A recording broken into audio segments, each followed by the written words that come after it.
এটা তো সেই দেশের আইনের ব্যাপার, সেই দেশের আদালতের ব্যাপার।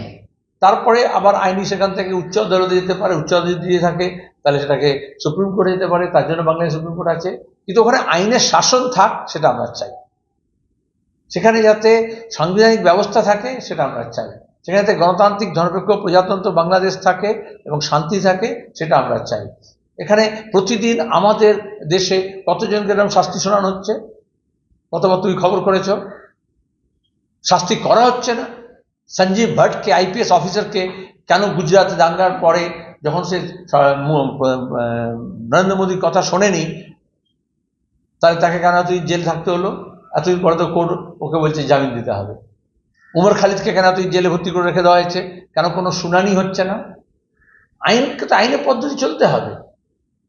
আমাদের এখানে স্টেন স্বামী, আমাদের এখানে বারবারা রাও, আমাদের এখানে সুধা ভারদ্বাজ, আমাদের এখানে তোমার গিয়ে অধ্যাপক ফিজিক্যালি চ্যালেঞ্জ, তাকে কিভাবে জেলের মধ্যে পচিয়ে মারা হয়েছে, দিল্লি বিশ্ববিদ্যালয়ের অধ্যাপক। সব অপরাধের বিচার চাই এবং মিথ্যা অপবাদ দিয়ে যদি কাউকে কোনো অফিসার মিথ্যা মামলায় জড়ায় তাহলে সিপিআইএম একমাত্র বলে সেই অফিসারদেরও শাস্তি চাই।